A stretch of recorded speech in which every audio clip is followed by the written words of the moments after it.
बुआ, मेरे साथ आँख मिचोली खेलो ना।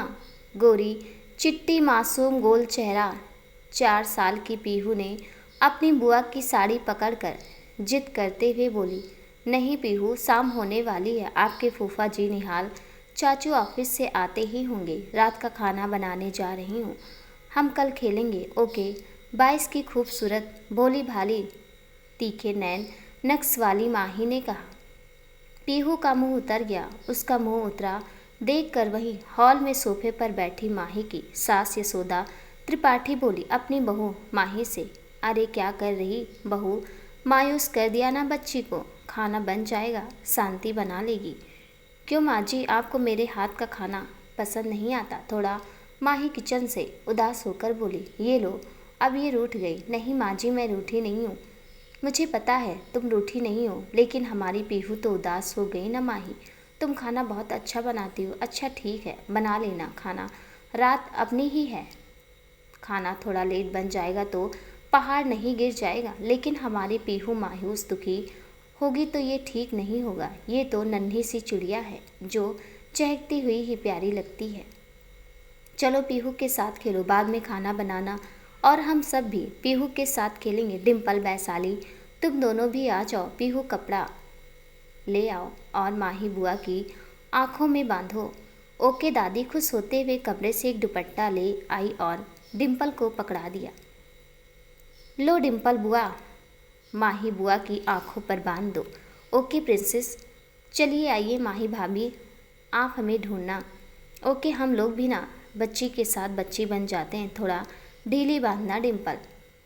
डिम्पल ने आंखों में कपड़ा बांध दिया। कुछ दिखाई नहीं दे रहा। अरे बुआ पकड़ो हमें। कैसे पकड़ूं कहते हुए माही इधर उधर हाथों से टटोलती है। सारे हंसने लगे। डिम्पल इशारों में सबको सोफे के पीछे ले जाती है। तब यशोदा कहती हैं, डिम्पल ये सब क्या है? आंखें तो उसकी ढकी हुई है, तो हम छिप क्यों रहे हैं? माँ, हम भाभी के आसपास रहेंगे तो पकड़े जा सकते हैं, और जब हम छिपे रहेंगे तो भाभी हमें ढूंढती रहेंगी। धीरे धीरे डिम्पल कहते हुए हंसने लगी। अरे कहाँ हो? हाथ में क्यों नहीं आ रहा कोई? सब मिस्टर इंडिया हो गए क्या? कहते हुए फिर ढूंढने लगी हाथों से। सारे सोफे के पीछे छिप कर देखते हैं। अरे कहाँ छिप गए सभी? ये चीटिंग है, सब बाहर आओ। कहते हुए सोफे की ओर जाने की वजह से दरवाजे की ओर बढ़ने लगी। उसका पैर पीहू के खिलौना कार पर पड़ा। पैर पड़ते ही कार दरवाजे की ओर तेजी से गई।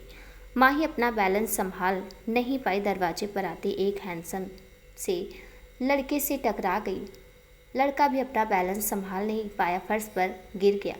उसके ऊपर माही गिर गई। गुलाबी लिपस्टिक लगे होठ ने उसके उस लड़के के गालों पर मोहर लगा दी। मंगलसूत्र शर्ट की बटन में अटक गया। खुले बाल लड़के के फेस पर बिखर गए। अंदर से सोफे के पीछे सब देख रहे थे। डिम्पल ने पीहू की आंखों पर अपने हाथ रखकर आंखें बंद कर दी। दरवाजे पर खड़ा निहाल भी देख रहा था। माही खुद को संभालते हुए उठी, लेकिन मंगलसूत्र के अटकने से रुक गई। बाल वापस चेहरे पर लड़के के बिखर गए। लड़के ने मुस्कुराते हुए बालों को हटाकर पीछे किया। माही डर गई कि किस आदमी का मजबूत हाथ उसके फेस से टच हुआ। उसने तुरंत अपनी आंख से पट्टी खोली। आंख खोलते ही आंखें झुका ली। शर्म के मारे लड़का मुस्कुराता हुआ उसे नज़र भर देखता रहा। डिम्पल अपना गला खलखलाते हुए सोफे के पीछे से निकली। साथ में माँ और वैशाली भी पीहू के साथ निकली। डिम्पल के ऐसे करने से दोनों उठ खड़े हुए। साथ में, आउच, मेरा मंगलसूत्र, 1 मिनट में निकालता हूँ। कहते हुए बटन से मंगलसूत्र निकाला। मंगलसूत्र निकलते ही माही सिर झुकाए किचन में पानी लेने चली गई। आइए सिद्धार्थ भैया, निहाल भैया, आप बाहर क्यों खड़े हो? सिद्धार्थ भैया ने बाहर खड़ी होने की पनिशमेंट दी है क्या? डिम्पल हंसते हुए बोली, नहीं तो मैं तो भैया के रोमांटिक मोमेंट्स देखने रुक गया था। सारे हंसने लगे। सिद्धार्थ ने सबको सीरियस होकर देखा तो सब चुप हो गए। सिद्धार्थ जाकर सोफे पर बैठ गया। घर के बाकी लोग धीरे धीरे अब भी हंस रहे थे सिद्धार्थ के गाल को देखते हुए, जिस पर माही के होठों की मोहर अब भी लगी हुई थी। माही पानी लेकर आई। सबको यूं हंसते देख मन में बोली, सब हंस क्यों रहे हैं? सिद्धार्थ जी की तरफ देखकर, सिद्धार्थ जी पानी, निहाल जी पानी लीजिए। सिद्धार्थ ने माही की ओर फेस करके गिलास उठाया। तब माही को पता चला और सबके सामने शर्म से नजरें झुका ली। यशोदा ने वैशाली को इशारा किया को निहाल को कमरे में ले जाएं। वैशाली सारा समझते हुए बोली, निहाल तुम फ्रेश हो जाओ। निहाल और वैशाली अपने रूम में जाने लगे। डिम्पल और पीहू तुम दोनों मेरे कमरे में चलो। पीहू तुम हमारे साथ कमरे में खेलना। ओके माँ, चलो पीहू। कहते हुए डिम्पल और यशोदा माही और सिद्धार्थ की ओर देखकर मुंह दबाते हुए हंसकर चली गई। सिद्धार्थ सबके जाने के बाद बोला, क्या हो गया, घर में सबको मेरी शक्ल देखकर हंस रहे हैं? माही मेरे फेस पर कुछ लगा है क्या? लगा तो कुछ नहीं है, बस वो तभी सिद्धार्थ का फ़ोन बजा। माही चुप हो गई। सिद्धार्थ ने फ़ोन पर बात करी, फिर उठ गया सोफे पर से। माही मैं बाहर जा रहा हूँ, अभी आ जाऊँगा, एक क्लाइंट से मिलने जा रहा हूँ। फ़ोन काट कर जेब में रखते हुए बोला। तो माही बोली, सिद्धार्थ जी आप ऐसे मत जाइए, पहले मुँह हाथ धो लीजिए। मुँह हाथ धोकर मैंने सुबह नहाया है, आकर मुँह धो लूँगा, क्लाइंट वेट कर रहा है। कहते हुए आगे बढ़ा। माही ने फिर टोका। शर्म के मारे उसकी बोलने की हिम्मत नहीं हो रही थी कि आपके गाल पर लिपस्टिक का निशान है। सिद्धार्थ जी आप मुँह धो लीजिए ना प्लीज़। प्लीज़ बोल रही हो? ओ अब समझ आया, मेरे फेस पर कुछ लगा है तभी सब हंस रहे हैं। लेकिन मैंने आपसे पूछा, आपने तो मना कर दिया। खैर मुँह धोकर आता हूँ। सिद्धार्थ मुँह धोने चला गया। माही किचन में चली गई शांति के पास। सिद्धार्थ के जाते ही कमरे में डिम्पल और यशोदा मुस्कुराते वापस आई माही के पास। और मेरी प्यारी भाभी क्या बनाएंगी मीठे में? खैर जो भी बनाओगी भैया तो खाएंगे नहीं, क्योंकि उन्हें मीठा अभी ही जो मिल गया है। खाने में डिम्पल ने माही को छेड़ते हुए कहा तो बगल में खड़ी नौकरानी शांति हंसने लगी। उसकी बातों से माही और शर्मा गई। डिम्पल बस करो अब छेड़ना। अच्छा माही तुम खाना बनाओ, मटर पनीर की सब्जी ज़रूर बनाना। सिद्धार्थ मुँह धोने बाथरूम में चला गया।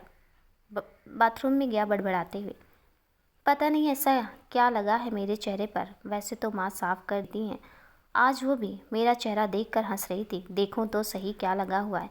कहते हुए उसने बाथरूम के लगे शीशे में खुद को देखा। गालों पर उसके माही के होंठों के निशान। ओ गॉड, सब इसलिए देखकर हंस रहे थे। बेचारी माही तो सबके सामने शर्म से पानी पानी हो गई होगी। माही भी तो इशारों में बता सकती थी। कहते हुए उसने वापस शीशे में किसकी छाप को देखा। मुस्कुरा कर मुँह धोकर नीचे हॉल में माही के पास किचन में आया। माही से कुछ कहता पर सबको वहाँ देखा तो दरवाजे की ओर बढ़ गया, ये कहते हुए, माही मैं जा रहा हूँ, जल्दी आ जाऊँगा। शर्म के मारे से नीचे किए निकला, लेकिन फिर थोड़ी देर में वापस आ गया। तब माँ ने पूछा, क्या हुआ सिद्धार्थ, तुम वापस क्यों आ गए? मन नहीं क्या होगा भैया का यहाँ से जाने का? डिम्पल छेड़ते हुए बोली। सिद्धार्थ उससे देखने लगा। डिम्पल बेटा ज़्यादा नहीं बोलने लगी है? डिम्पल हर वक्त मजाक अच्छा नहीं होता। क्या हुआ सिद्धार्थ? कुछ नहीं, पता नहीं ये निहाल कैसे क्लाइंट पकड़ता है जो खुद ही डिसाइड नहीं कर पाते हैं कि मिलना है या नहीं। पहले मुझे फ़ोन करके बुला रहे हैं, अब खुद आ नहीं रहे। कह रहे हैं कल आएंगे ऑफिस में। अच्छा हुआ अभी बता दिया, नहीं तो टाइम वेस्ट होता और कुछ नहीं। अच्छा मैं एक कप चाय बना दूँ? मैं चेंज करने जा रहा हूँ। जी अभी बनाती हूँ। अच्छा मैं सिद्धार्थ के लिए चाय बना रही हो तो हमारे लिए भी बना दो, हम लोग कमरे में जा रहे हैं। पीहू कमरे में है, वहीं चाय ले आना। माही थोड़ी देर में चाय बनाकर माँ के कमरे में गई।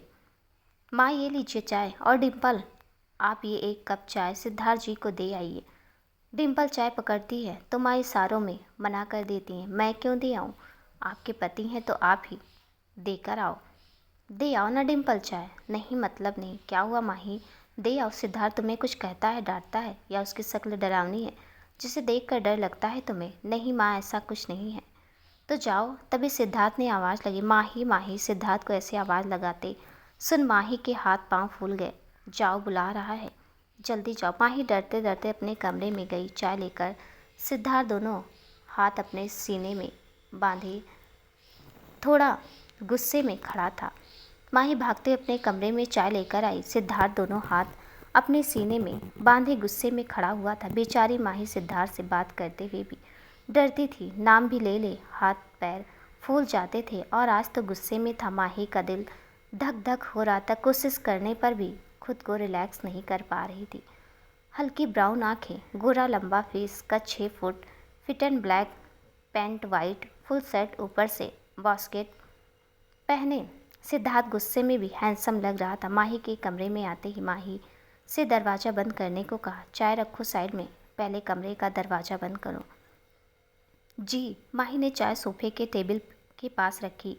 धीरे धीरे कदमों से डरते हुए दरवाज़ा बंद करके वापस सिद्धार्थ के सामने खड़ी हो गई, जैसे कोई स्टूडेंट अपने टीचर के सामने खड़ा हो जाता है गलती की डांट खाने के लिए। लेकिन माही की गलती क्या थी वो उसे खुद नहीं मालूम थी। सिद्धार्थ के सामने उसकी बोलती नहीं निकलती थी, मगर आज इतना गुस्से में था कि माही को पूछने पर मजबूर कर दिया। उसने कप कपाते हुए धीरे से पूछा, क्या हुआ सिद्धार्थ जी? क्या हुआ? इधर आइए और ये देखिए आप क्या कर रही हैं? पीहू की स्कूल डायरी आगे बढ़ाते हुए बोला।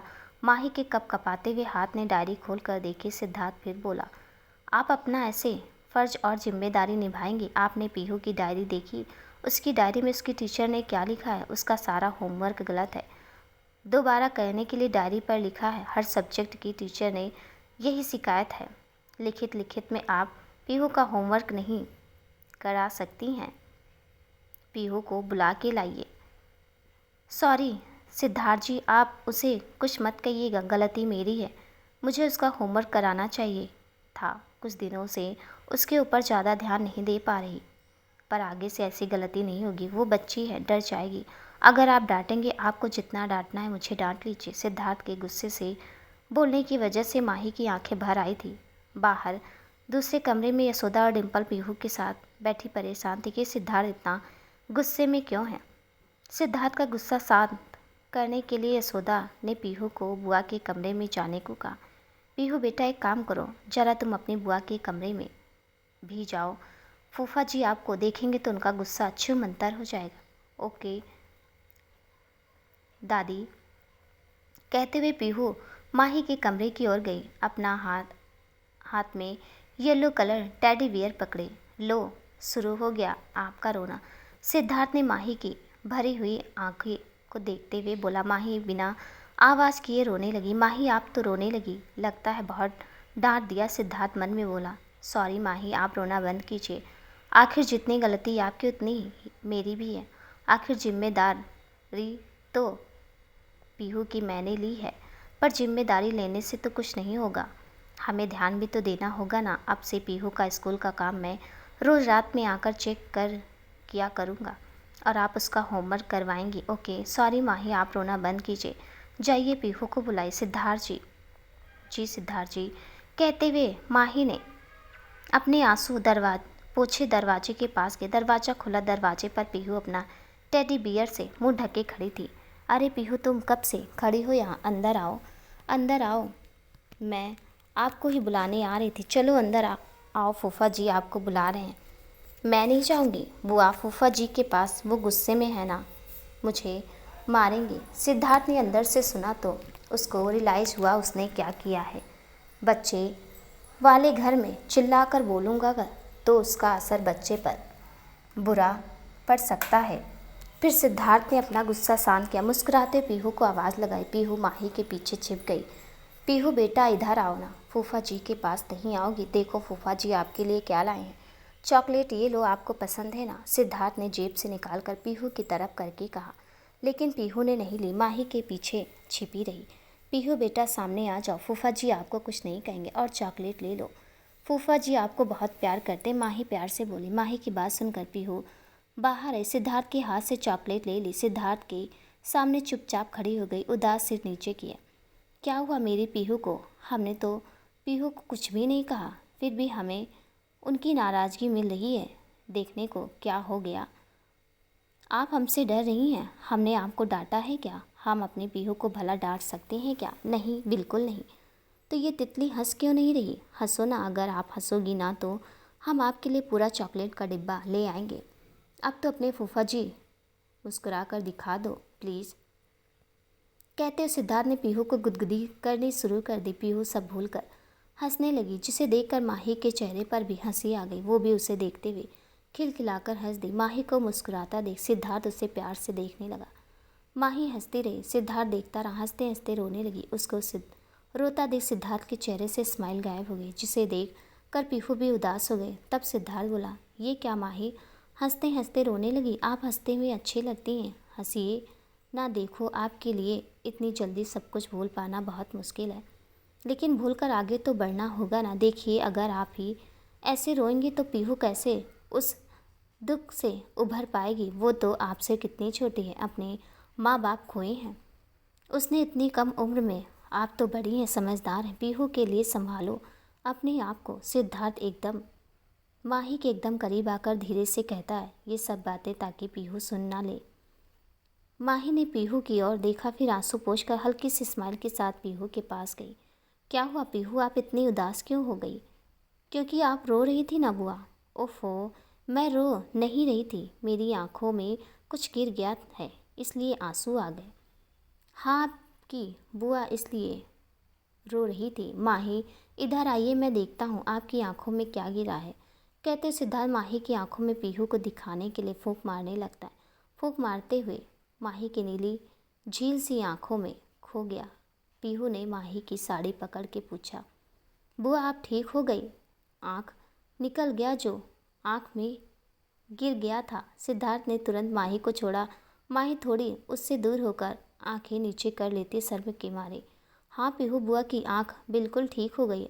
अब आप हमारे साथ बैठिए, हम आपका सारा गलत होमवर्क ठीक करवाएंगे। माही पीहू का बैग उठा के ले आओ। जी अभी लाई।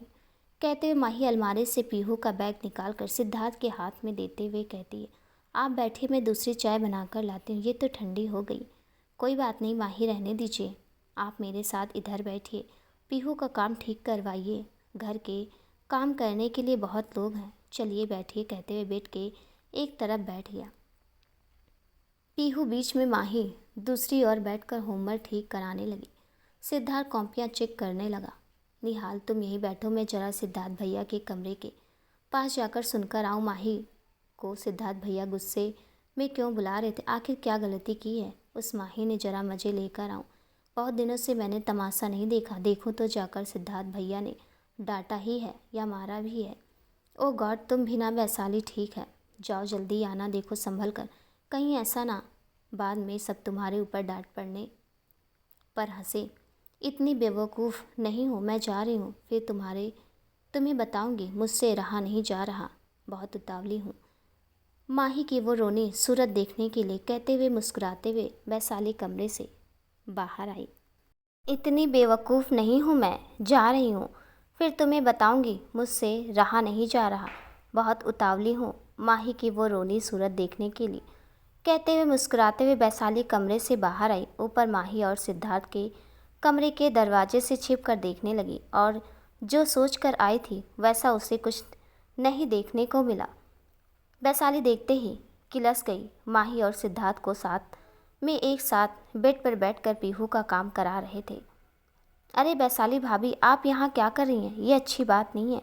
किसी कपल्स के कमरे में ताका झांकी करना पीछे से डिम्पल बोली। तब वैशाली बोली, डिम्पल को कमरे से दूर ले जाकर, डिम्पल मैं कोई ताका झांकी नहीं कर रही हूँ, मैं तो माही से पूछने आई थी कि खाना आप बनाएंगी या मैं बना दूँ। इसमें पूछने की क्या बात है? आप देख रही हैं बड़े भैया भाभी पीहू का स्कूल का होमवर्क करा रहे हैं। अब घर में इतनी औरतें हैं, इतने नौकर हैं, फिर भी हम माही भाभी के ऊपर निर्भर रहें। दोनों साथ में होमवर्क करने के बहाने बैठे तो उन्हें डिस्टर्ब करने की क्या ज़रूरत है। चलो वैशाली भाभी आप खाना बना लो, मैं भी आपकी हेल्प कर दूंगी। डिम्पल खाना मैं बना लेती, मुझे डर नहीं लगता, लेकिन मेरा आज पेट दर्द कर रहा है, इसलिए मैं माही से पूछने आई थी, पर अब मैं खुद बना लूँगी धीरे धीरे। लो बन गया बहाना, डिम्पल ने फुसफुसाते हुए बोला। डिम्पल तुम कुछ कह रही हो? नहीं भाभी कुछ नहीं। कुछ तो कह रही हो। वो भाभी मैं यह कह रही हूँ, जब आपका पेट दर्द कर रहा है तो आप आराम कीजिए, मैं शांति के साथ मिलकर खाना बना लेती हूँ। और आप तो खाना खा नहीं पाएंगी, आपके लिए खिचड़ी बना देती हूँ। डिम्पल इसकी कोई ज़रूरत नहीं है, मुझे कोई दस्त नहीं हो गई। ओह सॉरी भाभी, आप कमरे में आराम कीजिए। वैशाली बहाना बनाकर चिढ़ते हुए कमरे में चली गई। निहाल ने पूछा, हो गया तुम्हारा इंटरटेनमेंट? तुम्हारे फेस के एक्सप्रेशन देखकर लगता है तुम्हें किसी ने देख लिया, ताका झाकी करते हुए हंसते हुए बोला वैशाली खींचते हुए बोली। बस करो हंसना, अब हमारे हंसने के दिन जाने वाले हैं। जब से माही इस घर में आई है ना, तब से मेरी इस घर में वैल्यू कम हो गई, जल्दी पूरी ख़त्म हो जाएगी, ताकि जी और ताई जी और डिम्पल की चहेती बन गई है। अगर इतना ही लाड माही को मिलेगा, लेकिन मैं ऐसा होने नहीं दूंगी। बुआ, फूफा जी सो गए मेरा होमवर्क करवाते करवाते। भाभी, डिनर रेडी है, डिनर कर लो, डिम्पल कमरे में आकर बोली। खाना बन गया, तुम्हारे भैया तो सो गए। पीहू का काम करवाते करवाते दिन भर के थके हारे। तुम एक काम करो, पीहू को ले जाओ, इसे खिला दो। सिद्धार्थ जी एक नींद लेने दो, जब उठेंगे तब खा लेंगे। ओके भाभी, पर भाभी भैया सो रहे हैं, आप तो खा लो चलकर। नहीं डिम्पल, तुम्हारे भैया जग जाएंगे तो उनके साथ खा लूँगी, तुम जाओ। ओके भाभी, चलो पीहू। डिम्पल पीहू को लेकर चली गई। माही सिद्धार्थ के बगल में बैठे हुए उसे सोते हुए देखती है। देखते देखते अपनी बीती जिंदगी में खो गई। माही, माही कहाँ है रे तू मनहूस? छोटी दादी, तुम मेरी बुआ को मनहूस क्यों कह रही हो? पीहू बोली। क्योंकि तेरी बुआ ही है मनहूस। माही कमरे से निकलकर बाहर आई। पीहू ने पूछा, बुआ छोटी दादी आपको मनहूस क्यों कहती? आपका नाम तो माही है। मनहूस क्या होता है? कुछ नहीं होता है पीहू। चाची जी, आपको मुझे जो बोलना है बोल दी कीजिए, लेकिन पीहू के सामने मत बोला कीजिए, उस पर बुरा असर पड़ेगा। पड़ेगा तो मैं क्या करूं? मनहूस तो तू है ही। पैदा होती अपनी माँ को खा गई, अपने पहले जन्मदिन में अपने बाप को खा गई, और अब शादी के वक्त आया तो भैया भाभी को खा गई। उनका एक्सीडेंट हो गया मनहूस समझ कर ही तो। तेरा वो लवर जो तेरा जीवन साथी बनने वाला था, उसने भी रिश्ता तोड़ दिया, क्योंकि वो भी तुझ मनहूस को अपने घर ले नहीं जाना चाहता। इतना सुनने के बाद तो किसी के भी आंसू आ जाए। और माही तो वैसे भी भोली भाली, सीधी सादी, कम बोलने वाली, शर्मीली, डरपोक लड़की थी। कोई जरा सा तेज चिल्ला कर बोल दे तो हाथ पैर फूल जाते थे। चाची के ताने सुनते ही आंखों से गंगा जमुना बहने लगी। उसे रोता देख पीहू बोली, छोटी दादी आप बहुत बुरी हो, आपने मेरी बुआ को रुला दिया। गंदी दादी। पीहू, अच्छे बच्चे गंदी बात नहीं करते। नहीं बुआ, छोटी दादी गंदी हैं। हाँ, मैं सही कहती हूँ तो गंदी हूँ ना। अरे पीहू, तेरी बुआ की मनहूसियत ही तो है जो तेरे माँ बाप भी तुझे छोड़कर भगवान के प्यारे हो गए। चाची जी क्या कह रही हैं आप? पीहू बेटा अंदर जाओ, पहले आप रोना बंद करो। ठीक है बेटा, लो मैंने आंसू पोंछ लिए, आप जाओ। बुआ और भतीजी दोनों ही अनाथ हो गईं। दोनों ही एक दूसरे का सहारा थी। चाचा चाची तो बस नाम के थे, काम बस ताने देने का था। 3 दिन हो गए थे। माही के बड़े भाई विनय पाठक, उनकी पत्नी दीक्षा पाठक के मरे, जो पीहू के माँ बाप थे। पहले माँ बाप मरे, फिर भाई भाभी की मौत से एकदम माही टूट चुकी थी। फिर ऊपर से चाचा चाची के ताने, खुद का रिश्ता टूटना, जिंदगी में कुछ नहीं बचा था। बस पीहू की वजह से जिंदा थी, नहीं तो कब की अपनी जान दे देती। बोलिए चाची, आपने किस लिए बुलाया था? काम करने के लिए बुलाया था। देख नहीं रही हो घर में कितना काम फैला पड़ा है, और तो कमरे में मरे हुए लोगों का मातम मना रही है। घर के काम क्या मेरे लिए छोड़ रखे हैं? नहीं चाची जी, मैं अभी कर लेती हूँ, कहते हो माही घर के कामों में लग गई। अच्छा सुन, हाँ चाची जी, सारा काम करने के बाद अच्छी सी साड़ी पहन लेना। मैं तेरे लिए लड़का पसंद किया है, वो तुझे देखने आ रहा है, और मुझे वो लड़का पसंद है। तेरे मुंह से ना नहीं निकलनी चाहिए। आखिर 2-2 बोझ कब तक संभालूंगी? एक तो कम से कम निकले। जी चाची जी, आपको पीहू की चिंता करने की ज़रूरत नहीं है, मैं अपने ससुराल पीहू को भी ले जाऊंगी। अच्छी बात है, मेरी टेंशन खत्म होगी। चल काम कर। माही वापस घर के कामों में लग गई।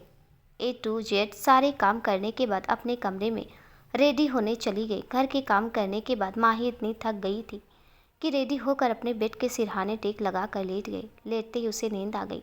अभी नींद लगी ही थी कि चाची कमरे में चिल्लाती हुई आई। उनके चिल्लाने से माही तुरंत डरते हुए बेड से नीचे उतरी। बगल में बैठी पीहू भी साथ में डर कर माही के पीछे खड़ी हो गई। दोनों के फेस पर खौफ था। चाची का खौफ देखकर चाची खुश होकर बोली, तुम्हारे चेहरों पर ये खौफ मुझे बहुत अच्छा लगता है, और ये खौफ हमेशा बरकरार रहना चाहिए। चलो बाहर लड़का आया है, उसके लिए चाय नाश्ता बनाओ। जी चाची। पीहू बेटा तुम कमरे में ही रहना, बुआ अभी आकर आपको अच्छी अच्छी स्टोरी सुनाएंगी। ओके बुआ। माही पीहू को छोड़कर किचन में चली गई। चाचा चाची के साथ लड़का हॉल में बैठा था, अकेला ही आया था माही को देखने। लड़के की पीठ किचन की ओर थी, इसलिए माही उसकी सूरत देख नहीं पा रही थी। बस चाय बनने का इंतजार कर रही थी, कब बने कब देखे जाकर। आखिर जो चाचा चाची हमेशा ताना देते रहते हैं उन्होंने उसके लिए कैसा लड़का पसंद किया है। जैसे चाय बनी, माही 3 कप चाय प्लेट में लेकर गई। नजरें झुकी हुई माही ने कप लड़के के आगे किया। लड़के ने बड़े ही ललचाई आंखों से उसकी ओर देखा। माही को उसका ऐसे देखना बिल्कुल पसंद नहीं आया। सांवला सा लंबा चेहरा, आंखें लाल जैसे हमेशा नशे में डूबी रहती हो, लफंगों छिछोरों की तरह बालों की कटिंग, एक कान छिदा हुआ। माही को लड़का बिल्कुल पसंद नहीं आया, लेकिन चाची की वजह से चुप थी। लड़के ने चाचा चाची के सामने माही का हाथ पकड़कर अपने पास बिठा लिया। माही डरते हुए उसके बगल में बैठ गई। चाचा जी, लड़की तो मुझे पसंद है, बस अब जल्दी से मेरी शहनाई बजा दीजिए। क्या ऐसा नहीं हो सकता कि आप हमारी शादी आज ही करा दीजिए? आपकी भतीजी बड़ी ही खूबसूरत है। इस लड़की को जो जितनी जल्दी हो सके उतनी जल्दी मैं अपनी जीवन संगिनी बनाना चाहता हूँ। हाँ, क्यों नहीं, हम भी जल्दी इससे पीछा छुड़ाना चाहते हैं। हम अभी आप दोनों की शादी की तैयारियाँ कर देते हैं। पास में ही मंदिर है, हम वहीं तैयारियां कर देते हैं। जब तक आप यहीं बैठो हमारी भतीजे के साथ। माही, और अच्छे से जाकर रेडी हो जा। चाचा जी, इतनी जल्दी शादी? सुना नहीं चाची ने क्या कहा? जाकर रेडी हो जा, चाचा चिल्लाकर बोले। माही चुपचाप डरते हुए कमरे में चली गई। लड़के को देखने के बाद माही इतना तो समझ गई कि उसकी ज़िंदगी इस लड़के के से शादी करके यहाँ से भी ज़्यादा नर्क होने वाली। उसे अपनी चिंता नहीं थी, उसे बस पीहू को एक अच्छी ज़िंदगी देनी थी। इसलिए उसने घर से भागने का प्लान बना लिया। कमरे में जाते उसने पीहू को उठाया और अपने और पीहू के ज़रूरी सामान, आईडी प्रूफ और अपने शादी के गहने पीहू के स्कूल बैग में रखे। चलो पीहू, चुपचाप हम लोग ये घर छोड़ रहे हैं। हाँ बुआ चलो, मुझे दादी पसंद भी नहीं है। पीहू धीरे बोलो, बाहर सुन लेंगे। चलो, कहते हुए माही ने खिड़की पर पैर रखा। तभी उस लड़के ने माही का जोर से हाथ खींचा अंदर कमरे की ओर। माही मुंह के बल आकर गिरी। लड़के ने खिड़की वापस बंद कर ली।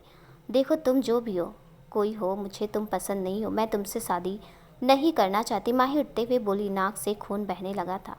पर मैं करना चाहता हूँ। माही का हाथ पकड़कर दूसरे हाथ को उसके होंठों से लगाते हुए बोला। माही को उसका छूना पसंद नहीं आया। उसने एक थप्पड़ रसीद दिया। तूने मुझे मारा, अपने होने वाले पति को। छी, तुम मेरे पति कभी नहीं बन सकते। मर जाऊंगी पर तुझसे शादी नहीं करूंगी, ठीक है? जब तुझे मरना ही है तो मेरा भला करके मर। इतना कहते ही उस लड़के ने माही को बेड पर जोर से धक्का दे दिया। सिर जाकर सिरहाने से टकरा गया। देखो, मेरे पास मत आना, मुझे जाने दो। ऐसे कैसे जाने दो? अपने थप्पड़ का हिसाब तो ले लो। लड़के ने पास जाकर माही के गालों पर हाथ लगाए। तभी पीहू ने पीछे से आकर उसका हाथ काट लिया। बुआ भतीजी भी कम नहीं है। लड़के ने गुस्से में पीहू को धक्का दे दिया। पीहू, तुमने मेरी भतीजी को धक्का दिया? मैं तुम्हें छोड़ूंगी नहीं, कहते माही ने लड़के का कॉलर पकड़ लिया। लेकिन कहाँ वो लड़की, कहाँ वो लड़का? लड़के ने माही से खुद को छुड़ाकर उसको वापस बेड पर धक्का दे दिया। किस करने जैसे ही आगे बढ़ा, वहीं माही धक्का देते हुए कमरे के दरवाजे की ओर भागी। लड़के ने तुरंत उठकर उसकी साड़ी खींचकर अपनी ओर खींच लिया। वापस बेड पर धक्का दे दिया। धीरे से ललचाई मुस्कान लिए उसके करीब बढ़ने लगा। माही ने रोते हुए हाथ जोड़कर छोड़ने की मिन्नत करी, लेकिन हवस का पुजारी भला कैसे अपना प्रसाद छोड़ देता। माही बेड के धीरे धीरे सिरहाने की ओर जा रही थी।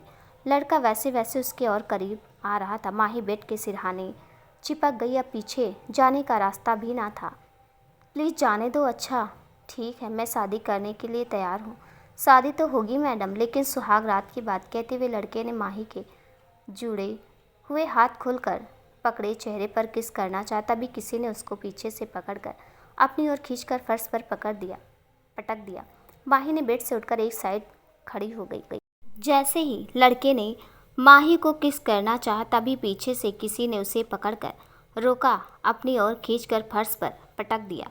माही तुरंत उठकर अपनी भतीजी पीहू के पास गई। पीहू डरती हुई रोते हुए माही से लिपटकर नज़र उठाकर देखा, बचाने वाला कोई और नहीं, सिद्धार्थ ही था। फर्श पर गिरा हुआ लड़का गुस्से में उठा और सिद्धार्थ को तू करके बोला। अबे तू है कौन? हम दोनों पति पत्नी के बीच में आने वाला? इतना सुनकर सिद्धार्थ ने माही की डरी हुई चेहरे की ओर देखा। तब माही बोली, नहीं, ये मेरा पति नहीं है सर। हाँ तो नहीं है, तो हो जाओगी। इतना कहते ही उस लड़की के सिद्धार्थ ने गुस्से में मुंह पर मुक्का मारा और मारता ही चला गया। तेरी हिम्मत कैसे हुई इसे हाथ लगाने की? ये तुझे बाजारू लड़की दिखाई दे रही है? सिद्धार्थ ने उस लड़के को खूब मारा। उस लड़के के हाथ में गिलास आ गया। उसने गिलास तोड़ा, सिद्धार्थ की हथेली में घाव कर दिया, जिससे सिद्धार्थ रुक गया एक पल अपना हाथ पकड़कर, और वो लड़का बचकर भाग गया। सिद्धार्थ पीछे दौड़ा, लेकिन वो लड़का तो जैसे हवाई जहाज बन गया। लड़का भाग चुका था। सिद्धार्थ वापस माही के कमरे में आया। माही के नाक से खून बहता देख अपना रुमाल दिया पोंछने के लिए। ये लीजिए माही, खून साफ कीजिए। और आप ठीक हैं? जी सर, थैंक यू मुझे बचाने के लिए। माही रुमाल लेकर खून साफ करते हुए बोली। माही, ये लड़का था कौन? क्या इस हैवान से आपकी शादी होने वाली थी? ये लड़का पसंद है आपको? छी, ये लड़का, इस लड़के से तो मेरे चाचा चाची जबरन शादी कराना चाहते हैं, इसलिए मैं ये घर छोड़कर जा रही थी पीहू को लेकर। ये लड़का आज ही मुझे देखने आया और आज ही शादी करना चाहता है। मेरे चाचा चाची मंदिर में शादी की तैयारियां कर रही हैं। क्या इस हैवान से आपकी शादी आने दो? आपके चाचा चाची को उनकी हिम्मत कैसे हुई आपके साथ ऐसा करने की? अच्छा, पीहू कैसी है? बहुत डर गई है। अच्छा, आप मेरे साथ हॉल में चलिए, आपके चाचा चाची को मैं हॉल में ही देख लेता हूँ। आने दो, सिद्धार्थ गुस्से में बोला। थोड़ी ही देर में माही के चाचा चाची हंसते हुए घर में एंटर हुए।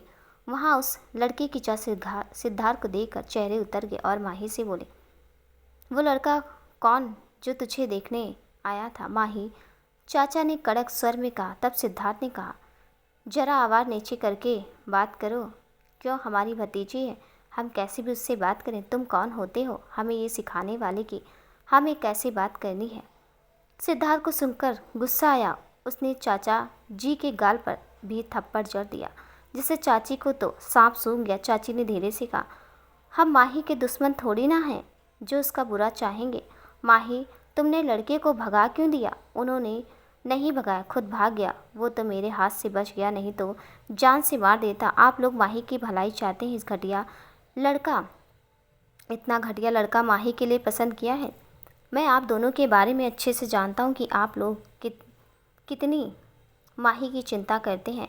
विनय ने सब बता रखा है। पहले तो विनय था, वो अपनी बहन को आप लोगों के ताने से बचा लेता, लेकिन अब नहीं, तो आप लोग वापस अपनी जली घुटी बातें सुनाने लगे। अरे हम कहाँ जली घुटी सुना रहे हैं, हम तो उस लड़के को इसलिए बुलाए थे ताकि माही का घर बस जाए। देखो ना, इसकी शादी के एक हफ्ते पहले ही भाई भाभी के मरने से सब इसे मनहूस कह रहे हैं, इसलिए लड़के वाले रिश्ता तोड़ गए।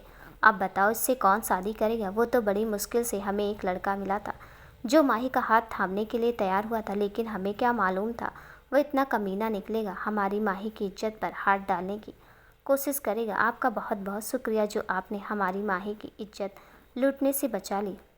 माही अपनी चाची को एकदम बदलते देख आश्चर्य से देखने लगी।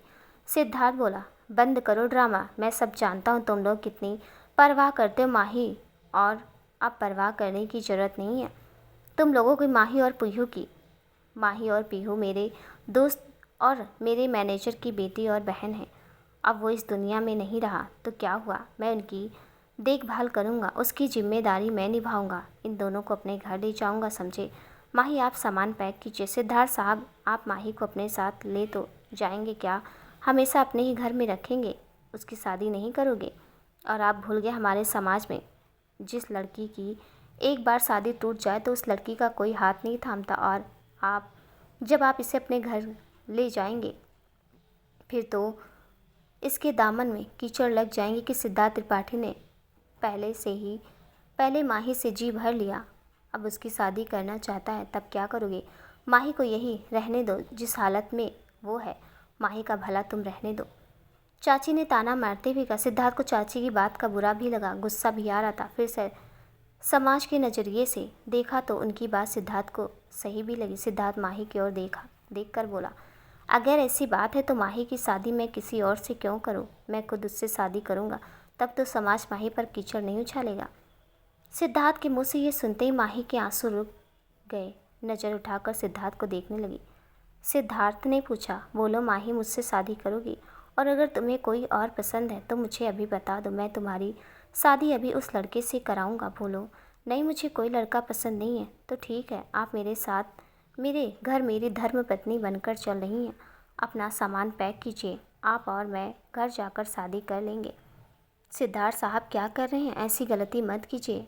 आपने तो अपनी वाह वाह करने के लिए माही को सहारा दे रहे हो, लेकिन आपके परिवार ने नहीं अपनाया तो उसकी चिंता आप मत कीजिए। और ऐसा नहीं होगा, मेरा परिवार माही को अपने घर की बहू ज़रूर मानेगा। माही, आप सामान पैक कीजिए, मैं आपका कार में इंतज़ार कर रहा हूँ। माही और पीहू की ज़िंदगी यहाँ नर्क से भी ज़्यादा नर्क थी, इसलिए उसने पीहू को अच्छी ज़िंदगी देने की वजह से हाँ कर दी। अपने कमरे में अपना बैग पैक करने लगी।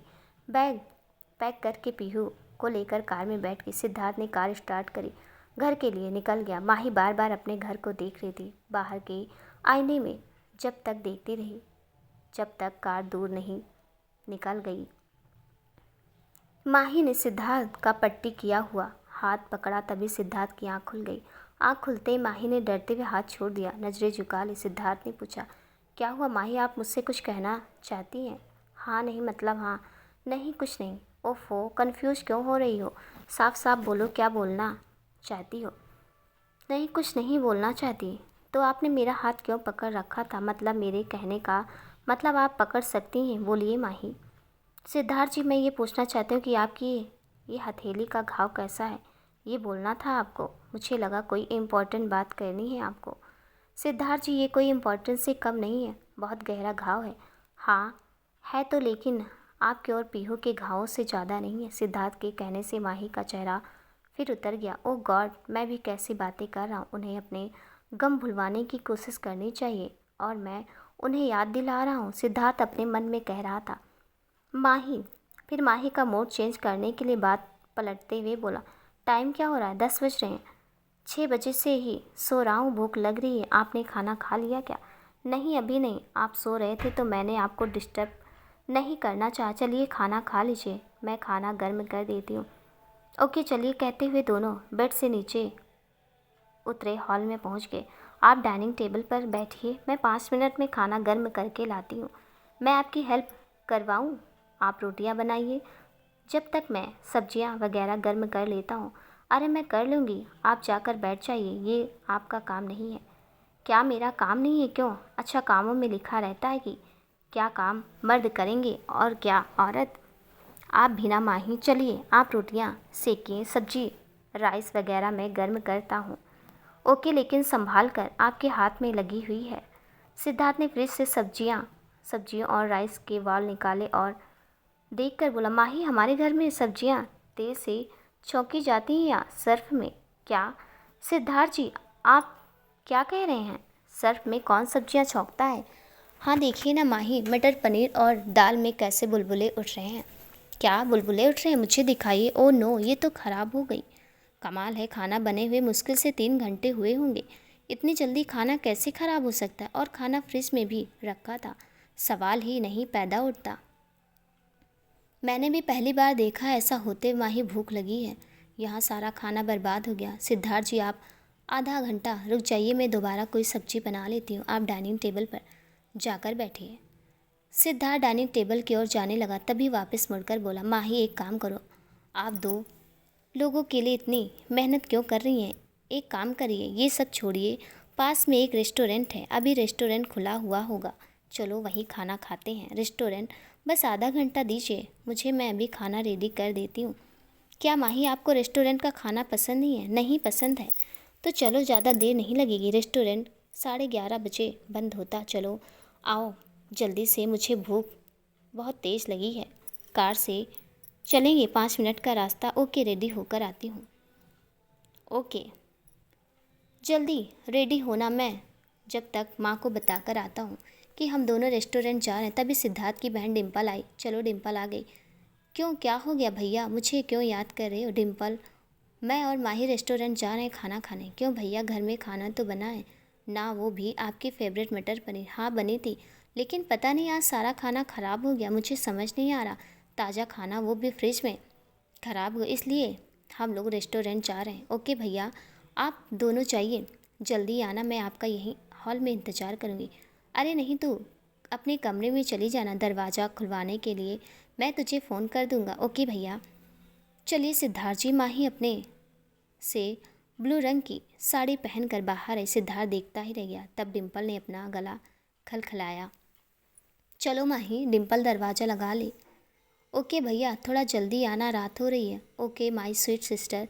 कहते हुए सिद्धार्थ और माही कार में बैठकर रेस्टोरेंट के लिए निकल गए। कुछ ही देर में रेस्टोरेंट पहुंच गए। सिद्धार्थ ने माही के लिए कुर्सी पीछे करी, दूसरी जगह जाकर खुद बैठ गया। क्या खाओगी माही? आप जो खाओगे। माही ये क्या? हमारी शादी को आज 7 दिन हो गए। 7 दिन से देख रहा हूँ आप हमेशा दूसरों की पसंद में ही अपनी पसंद देखती हैं। कभी कभी अपनी पसंद भी बता देनी चाहिए। चलिए बताइए, आपको खाने में क्या पसंद है? रोज़ आप घर वालों की पसंद का खाना खाती हैं, आज मैं आपकी पसंद का खाना खाऊंगा। चलिए बताइए। अगर नहीं बताया तो मेरे पास जानने का दूसरा तरीका भी है। वो कैसे सिद्धार्थ जी? माही ने नज़रें थोड़ा उठाकर पूछा। सिद्धार्थ को उसका पलट कर सवाल करना अच्छा लगा और मुस्कुराते हुए वेटर को आवाज़ लगाने लगा। वेटर। Yes sir. वेटर सुनकर टेबल पर आया। सुनो, आपके होटल में इस वक्त जितनी भी डिश हैं वो सब ले आइए। मैडम को कुछ तो उसमें से पसंद होगा ही। अरे नहीं सिद्धार्थ जी, क्या कर रहे हैं? तो क्या खाएंगे वो बता दीजिए। मुझे चाइनीज़ बहुत पसंद है। ओके माही, ये हुई ना बात। वेटर जाइए, हम दोनों के लिए चाइनीज़ डिश लेकर आइए। वैशाली अपने कमरे में बैठी कॉमिक्स पढ़ रही थी तो निहाल रोमांस करने के लिए उसके बगल में बैठ गया। किताब वैशाली के फेस से हटाने लगा। वैशाली खींचते हुए बोली, क्या है निहाल? देखो, जो तुम करना चाहते हो वो आज नहीं, आज मैं बहुत थक गई हूँ। मेरे हाथों में मसाले पीसने की वजह से जलन हो रही है। वो डिम्पल पहले तो कह रही थी मैं शांति के साथ खाना सारा बना लूँगी, लेकिन पता नहीं उसको किसी का फ़ोन आ गया, बात करने चली गई। खाना छोड़कर फिर ताई जी ने सारा खाना मुझसे बनवाया। वो माही जिसकी औकात अपने घर में नौकर से भी ज़्यादा गैर गुजरी थी, वो यहाँ महारानी बनकर अपने रूम में पिया जी के साथ बैठी थी। Oh my God Vaishali, my sweet beautiful wife, मैं बर्फ़ ले आता हूँ, उसे लगा लो, तुम्हारे हाथों में राहत मिलेगी। जी नहीं, रहने दो, मैं खुद जाकर ले लूँगी और देख कर भी आती हूँ। तुम्हारे श्रीमान सिद्धार्थ भैया जाग गए क्या?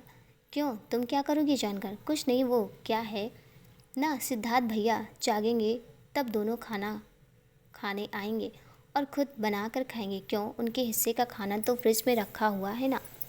रखा था, मैंने खुद बचा हुआ खाना रखा था, लेकिन मुझे गुस्सा आ रहा था कि वो महारानी बनकर कमरे में बैठे और मैं खाना बनाऊं।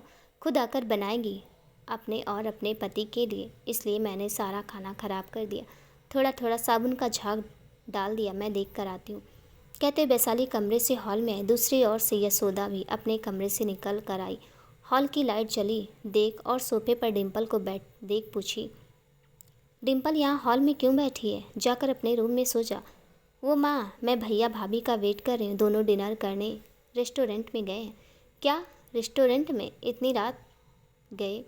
अगर रेस्टोरेंट में ही खाना खाना था तो बता देते, क्या उन्हें कोई मना कर देता? लेकिन नहीं, उन्हें तो सबसे छिप कर जाना था।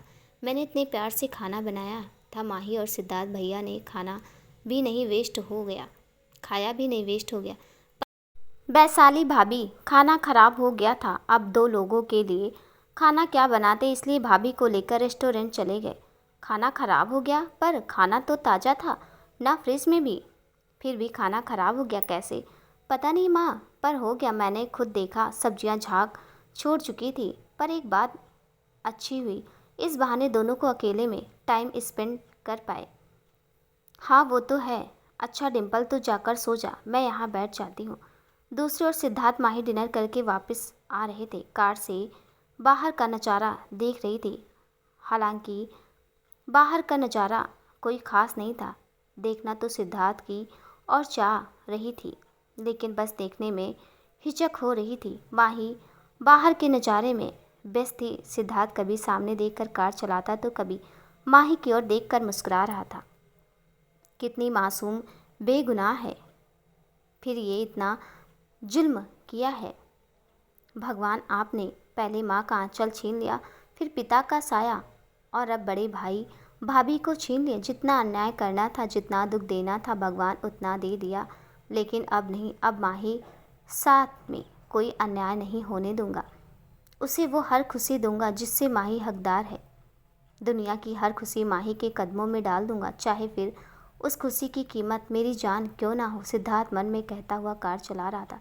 तभी सामने से एक गाय का बछड़ा आ गया। माही चिल्लाई, सिद्धार्थ जी संभालिए कहकर आंख बंद कर ली। सिद्धार्थ ने तुरंत ब्रेक मारी। माही ने कार रोकते ही आंखें खोली, सुकून भरी ठंडी सांस ली। भगवान का लाख शुक्र है बछड़ा बच गया। हाँ माही, आप ठीक हैं? जी सिद्धार्थ जी, चलिए कार चलाइए, डिम्पल वेट कर रही होगी, और देख कर चलाइएगा। ओके। सिद्धार्थ ने कार स्टार्ट करी।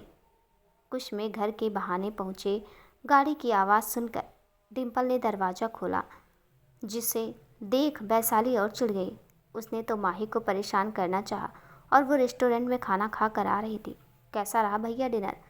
डिम्पल ने छेड़ते हुए कहा। डिम्पल के ऐसे छेड़कर पूछने से माही ने शर्माते से नीचे कर लिया। यशोदा ने दिखावे के लिए डिम्पल को डांटा। डिम्पल बहुत बोलने लगी है, चल जा अपने रूम में, और माही सिद्धार्थ तुम दोनों भी जाओ अपने कमरे में, रात बहुत हो गई है। जी माँ। कहते हुए दोनों अपने रूम में चले गए। माँ भी अपने रूम में चली गई। अब सिर्फ डिम्पल और वैशाली थे हॉल में। चलिए वैशाली भाभी, आप भी अपने कमरे में चली जाइए, मैं लाइट ऑफ करके आती हूँ। लेकिन तभी डिम्पल का फ़ोन बजा। देखते ही डिम्पल के चेहरे पर स्माइल आ गई, जिसे वैशाली ने नोट किया। ये फ़ोन किसका है? जिसे देखकर ही डिम्पल के चेहरे पर स्माइल आ गई। ज़रूर कोई ख़ास होगा, जैसे बॉयफ्रेंड पता करना होगा, वैशाली ने अपने कमरे में जाते हुए मन में कहा। कमरे में जाते ही माही और सिद्धार्थ ने कपड़े चेंज किए। माही ने तकिया उठाया, सोफे पर सोने जाने लगी तो सिद्धार्थ ने टोका, माही आप सोफे पर क्यों जा रही हैं सोने? आपकी जगह तो यहाँ है ना। हाँ सिद्धार्थ जी, लेकिन आज पीहू नहीं है हमारे बीच सोने के लिए ना, इसलिए सोफे पर जा रही हूँ। वो क्या है ना, सोते वक्त मैं घड़ी की सुई की तरह घूमती हूँ। पीहू रहती है तो थोड़ी कंट्रोल में रहती हूँ, आप परेशान हो जाएंगे। ही सुई की तरह घूमती हो तो फिर सोफे पर कैसे घूमोगी? गिर नहीं जाओगी? आ जाओ बेड पर, मैं साइड में जरा सी जगह में सो जाऊँगा, आप यहाँ आ जाइए, आप अच्छे से घूम सकेंगे बेड पर, बहुत बड़ा है, आइए। नहीं सिद्धार्थ जी, आप परेशान हो जाएंगे, आ जाइए। कहते हुए सिद्धार्थ अपनी साइड पर आँखों पर कलाई रख कर लेट गया। कलाई के अंदर से ही माही को देखने लगा। माही मुस्कुराते बेड के दूसरी साइड आ गई। सिद्धार्थ ने कलाई आंखों से हटाई, माही की ओर फेस किया। माही ने सिद्धार्थ के मुड़ते ही सोने का अभिनय किया, जिसे देख सिद्धार्थ भी मुस्कुराते हुए सो गया। अभी रात के 1 बजा था। माही घड़ी की तरह टिक टिक करना शुरू कर दी। अपनी साइड से खिसकते हुए सिद्धार्थ के पास आ गई। पीहू समझकर अपना हाथ सिद्धार्थ के गाल पर रख लिया। गाल पर हाथ रखते सिद्धार्थ की आंख खुल गई। माही का हाथ अपने गाल से हटा भी ना। माही को ऐसे मुस्कुराते हुए सोता देख चेहरे पर आते बाल उसने फूंक अपने हाथ से हटाए कि तभी माही की आंख खुल गई। खुद को सिद्धार्थ की साइड में पाकर आंखें नीचे करे अपनी साइड पर चली गई। फिर बोली, सॉरी सिद्धार्थ जी, मैंने कहा था ना आपको, मैं सोफे पर चली जाती हूँ। इट्स ओके माही, यहीं लेटी रहो, मैं कोई परेशान नहीं हूँ, गुड नाइट। कहते सिद्धार्थ ने आंखें बंद कर ली। तभी पीहू की आंख खुली। दोनों उठ खड़े हुए। माही घबराते हुए बोली, सिद्धार्थ जी, पीहू रो रही है, मैं उसे यहाँ ले आती हूँ, ज़रूर उसने कोई सपना देख लिया होगा। हाँ चलिए माही। दोनों डिम्पल के कमरे में गए। डिम्पल पीहू को चुप करा रही होती है। पीहू की रोने की आवाज़ सुनकर यशोदा भी आ गई। वैशाली और निहाल को भी ना चाहकर आना पड़ा। माही ने कमरे में आते हुए ही पीहू को अपने सीने से लगा लिया। क्या हो गया पीहू बेटा? माही के साथ साथ सबने पूछा। और ये क्या? पीहू का सारा बदन तप रहा है बुखार से, शाम तक तो एकदम ठीक थी, बुखार आ रहा है। सिद्धार्थ ने हाथ लगा के देखा, बहुत तेज़ बुखार हो रहा है, मैं भी डॉक्टर को बुलाता हूँ। माही आप पीहू को अपने कमरे में ले चलिए, ठंडी पानी से पट्टी रखिए ताकि बुखार कंट्रोल में रहे। हाँ माही जल्दी करो। यशोदा किचन से पानी लेने चली गई। माही पीहू को अपने कमरे में ले गई, ठंडे पानी की पट्टियाँ रखने लगी। डॉक्टर ने के आने तक डॉक्टर आया, उसने चेकअप किया, दवाई शीशी देकर चला गया। डॉक्टर के जाने के बाद भी सारे पीहू को देखकर खड़े थे चिंता में। पहले तो बुआ की वजह से हाथ में जलन हो रही है, अब भतीजी की वजह से नींद खराब हो रही। वैशाली और निहाल मन में बुदबुदाते हुए बोले तो डिम्पल बोली, निहाल भैया भाभी आप दोनों कुछ बोल रहे हैं? नहीं तो डिम्पल। निहाल बोला, मुझे ऐसा लगा कि आप दोनों ने कुछ कहा है धीरे से। हाँ, भगवान से पीहू को ठीक होने की विश कर रहे हैं थे। अच्छा माँ। डिम्पल, निहाल आप लोग भी सो जाओ, पीहू को हम संभाल लेंगे। ठीक है सिद्धार्थ, पीहू को अभी एक चम्मच दवाई पिला दो। जी माँ। सारे अपने कमरे में चले गए। पीहू चलो दवाई पी लो, इससे आप बिल्कुल ठीक हो जाओगी। नहीं बुआ, मुझे नहीं पीनी, कड़वी है। अरे नहीं, ये दवाई कड़वी नहीं है पीहू, आपने पहले भी एक बार मुझे झूठ बोलकर कड़वी दवाई पिला दी थी। क्या बात है, हमारी पीहू का दिमाग तो बहुत तेज है, बहुत इंटेलिजेंट है, उसे याद है। लेकिन आपको पता है ये सब दवाई के वजह से ही हुआ है, क्योंकि आप बीमारी में दवा खा लेती हैं, जिससे बुखार दिमाग पर नहीं चढ़ता, दिमाग फेल नहीं होता। सिद्धार्थ पीहू को बहलाते हुए बोला, क्या सच? फूफा जी, ब्रेन फेल हो जाता है बुखार में दवाई ना पियो तो? हाँ, एक बार तो मेरा भी हो गया था। फिर कैसे ठीक हूँ? दवाई से। और मेरी माँ यानी आपकी दादी मुझे रोज़ दूध पिलाती थी, बादाम खिलाती थी, हरी सब्जियाँ, फल। जब मैं छोटा था मुझे भी आपकी तरह हरी सब्जियाँ पसंद नहीं थी, लेकिन देखो उसे ही खाकर मेरा दिमाग बहुत तेज़ चलता है। मैं भी खाया करूँगी। अब बुआ दो, मैं दवाई पीऊँगी। थैंक यू सिद्धार्थ जी, आपने इतना मुश्किल काम कितनी आसानी से कर दिया, नहीं तो मैं तो कहती कहती रह जाती, लेकिन मजाल है ये पी ले। You welcome. वैसे हर मामले में आप परफेक्ट हैं, लेकिन बच्चे संभालने में थोड़ी कच्ची हैं। दोस्तों, ये कहानी आपको कैसी लगी हमें कमेंट में बताना ज़रूर, और प्लीज़ मेरे चैनल पर नए हैं तो चैनल को सब्सक्राइब ज़रूर कर दीजिएगा, साथ में बेल आइकन भी प्रेस कर दीजिएगा, ताकि मेरी आने वाली हर वीडियो का नोटिफिकेशन आपको मिल जाए। मिलती हूँ अगले भाग के साथ, तब तक के लिए नमस्कार।